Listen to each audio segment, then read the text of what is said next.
Scientists once ran an experiment that should completely change how we think about body weight. They started with a simple question. What actually makes a body gain fat? So they designed a test. First, they took fat tissue from an obese donor and transplanted it into a lean mouse. If body fat itself were the main driver of obesity, that mouse should have started gaining weight. But it did not. The mouse stayed lean. Then the researchers tried something different. This time, they did not transplant fat tissue at all. Instead, they took gut bacteria from an obese donor and introduced those bacteria into another lean mouse. Nothing else changed. The mouse ate the same food, the same amount of calories, the same environment. And yet something remarkable happened. That mouse began gaining weight. No extra calories. No change in diet. Just different bacteria. The fat tissue did nothing. The bacteria changed everything. That single experiment raised a question that most people have never been taught to ask. What if calories are not the only thing controlling whether your body stores fat or burns it? What if another system inside your body is quietly influencing your hunger, your metabolism, and the way your body handles food? A hidden system. One made of trillions of living organisms that most people never even realize are there. Inside your gut, right now, an entire ecosystem is at work. And it may be shaping your weight far more than you think. Inside your body right now, there is an entire ecosystem living and working alongside you. Scientists call it the gut microbiome. It is not a single organism. It is a vast community made up of trillions of microorganisms, bacteria, fungi, and other microscopic life forms that live mostly in one place, the lower part of your digestive system deep inside the large intestine. If you counted every cell in your body, the numbers would surprise you. The human body contains roughly 37 trillion human cells, but it also contains about 38 trillion microbial cells. In other words, by raw cell count, you are almost as much microbial life as you are human. For a long time, researchers believed these microbes played a fairly simple role. They were thought of mainly as helpers for digestion, tiny assistants that help break down food the body could not process on its own. But over the past 2 decades, that understanding has changed dramatically. Scientists now see the microbiome as something far more powerful, something closer to a hidden metabolic organ. These microorganisms influence how much energy your body extracts from food. They help regulate hormones that signal fullness after a meal. They interact with the immune system and shape levels of inflammation throughout the body. They can affect insulin sensitivity, which determines how your body manages blood sugar and stores fat. They even appear to influence hunger signals and food cravings. This means that every time you eat, you are not just feeding yourself. You are feeding trillions of microscopic partners that live inside you. And those partners respond. They grow, compete, communicate with your body, and quietly shape the way your metabolism behaves. Most people spend their entire lives trying to manage their weight without ever realizing that this hidden ecosystem exists. Yet it may be one of the most influential systems in the entire body. Your microbiome is not just along for the ride. In many ways, it is helping steer the ship. Now, this raises another question that many people have quietly wondered about. Why can 2 people eat the same meal in the same portion and end up with completely different results? One person maintains their weight without much effort. The other slowly gains fat even when their diet looks almost identical. For years, the common explanation was simple: calories in, calories out. But the reality inside the body is more complicated. Not everything you eat is fully broken down by your own digestive enzymes. In fact, a significant portion of complex carbohydrates, plant fibers, and resistant starches pass through the small intestine largely untouched. They travel further down the digestive tract until they reach the large intestine. And that is where the microbiome takes over. Your gut bacteria begin processing what your body could not digest on its own. But here is where things become interesting. different bacterial communities handle that food in very different ways. Some types of bacteria are extremely efficient at extracting extra energy from those leftover nutrients. They break complex carbohydrates into compounds that your body can absorb, effectively pulling more calories out of the same meal. Other bacterial communities behave differently.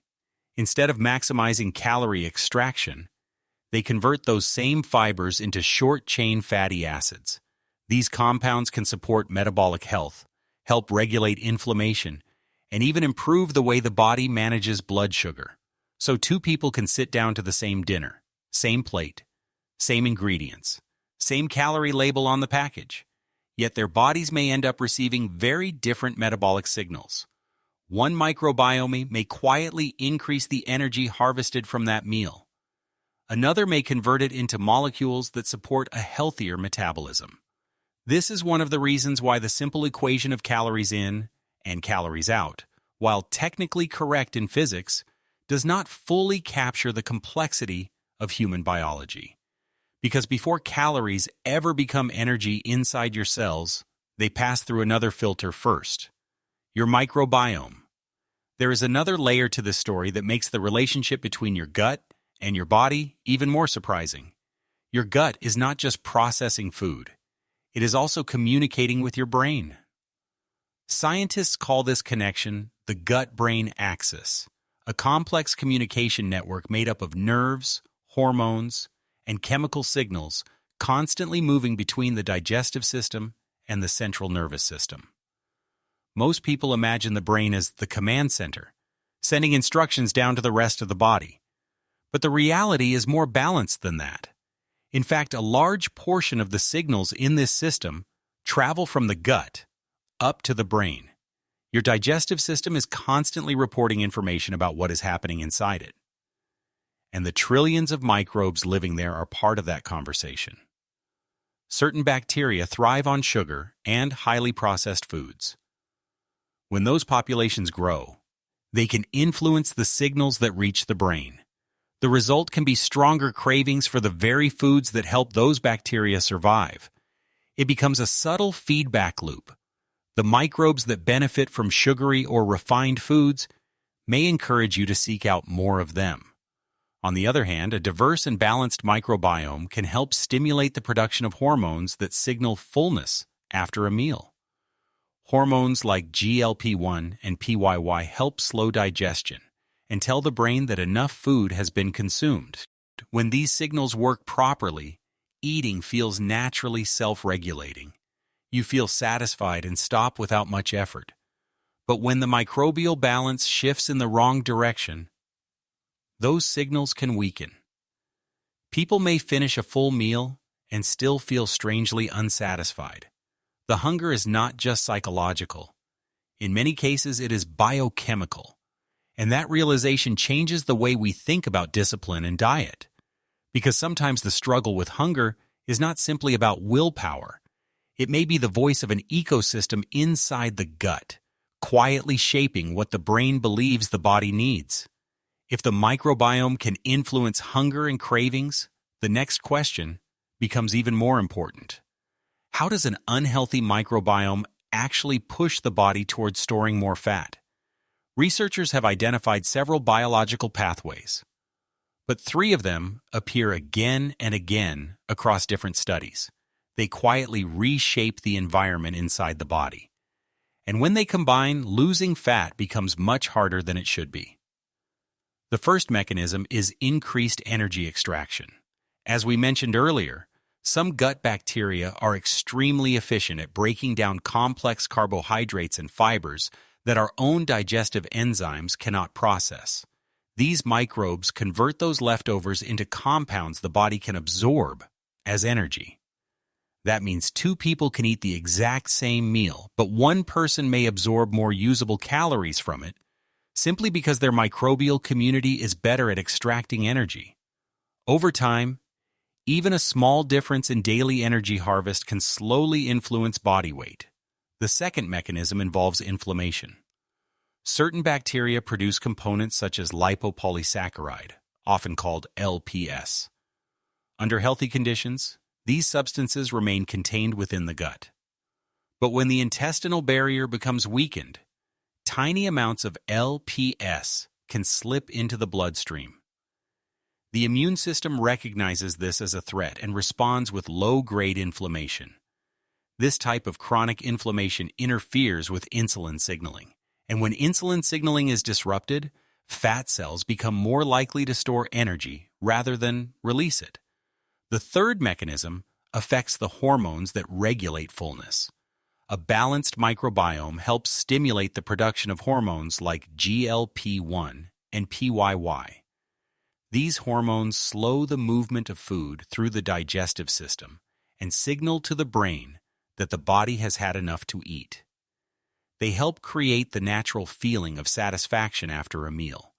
But when the microbial balance shifts in the wrong direction, those hormonal signals weaken. The body may digest food more quickly, blood sugar may fluctuate more sharply, and the brain receives a weaker message that it is time to stop eating. The result is subtle but powerful. Meals feel less satisfying, hunger returns sooner, and over time, the body drifts towards storing more energy than it burns. At this point, another important question appears.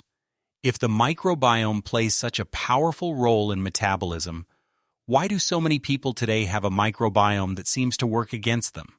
The answer may lie in the way modern life has quietly changed the environment inside our gut. Several everyday factors can gradually shift the balance of bacteria over time. The first is ultra-processed food. Many packaged foods contain additives designed to improve texture and shelf life, emulsifiers, preservatives, and stabilizers. These compounds may seem harmless because they pass through the digestive system without being fully absorbed. But inside the gut, they interact with the microbial community. Some studies suggest that certain emulsifiers can reduce microbial diversity and promote the growth of bacterial species linked to inflammation. The second factor is antibiotic use. Antibiotics can be life-saving when used appropriately, but they are also extremely powerful. A single course of broad-spectrum antibiotics does not just eliminate harmful bacteria. It also removes large portions of the beneficial microbes that normally live in the gut. While some of these populations recover over time, others may take months or even longer to fully return. The third factor is chronic stress. Stress is often thought of as purely psychological, but it also has biological effects inside the body. When stress becomes persistent, the hormone cortisol rises. Elevated cortisol can increase intestinal permeability, sometimes referred to as a leaky gut, and this change can alter the environment that gut bacteria depend on. The fourth factor is a lack of dietary fiber. For many beneficial microbes, fiber is the primary fuel source. Yet modern diets often contain far less fiber than traditional diets once did. Without enough fiber, helpful bacterial populations struggle to survive. And finally, artificial sweeteners. These compounds contain little or no calories, which is why they are often used in diet products. However, emerging research suggests that certain sweeteners may still interact with gut bacteria and influence how the body responds to sugar. Individually, each of these factors may seem small, but together they can gradually reshape the ecosystem inside the gut. And when that ecosystem shifts in the wrong direction, the effects can ripple through metabolism, appetite, and energy balance. If modern life can slowly push the microbiome out of balance, the natural question becomes this: can it be rebuilt? The encouraging news from current research is that the gut microbiome is one of the most adaptable systems in the human body. Unlike many organs that change slowly over years, bacterial communities can shift within days depending on what they are fed. That means small, consistent changes in diet can begin to reshape the ecosystem surprisingly quickly. Researchers often describe this process as feeding the bacteria you want to grow. One practical approach suggested in several studies is a gradual 3-week transition that focuses on fiber diversity, fermented foods, and plant compounds that support beneficial microbes. The first week focuses on rebuilding the foundation. Most modern diets are relatively low in fiber, so the goal is to begin increasing it gently. Around 20 to 25 grams of fiber per day is a good starting point. Foods such as oats, lentils, apples, and pears provide soluble fiber that is easier for the digestive system to adapt to. At the same time, adding 1 serving of fermented food each day can introduce helpful microbes. Examples include yogurt with live cultures, kefir, sauerkraut, or kimchi. During this first week, the goal is not perfection. It is simply to begin feeding the microbial communities that support a healthier metabolism. The second week builds on that foundation. Fiber intake can gradually rise to around 28 to 32 grams per day. At this stage, resistant starch becomes especially useful. Foods such as cooked rice or potatoes that have been cooled, as well as slightly green bananas, contain starch that travels to the large intestine intact. There it becomes fuel for beneficial microbes. This week can also introduce foods rich in polyphenols. Berries, green tea, and extra virgin olive oil contain plant compounds that appear to support microbial diversity. The third week expands the range further. Daily fiber can reach roughly 35 to 40 grams. Foods containing inulin, such as garlic, onions, and leeks, can help nourish specific bacterial groups linked to metabolic health.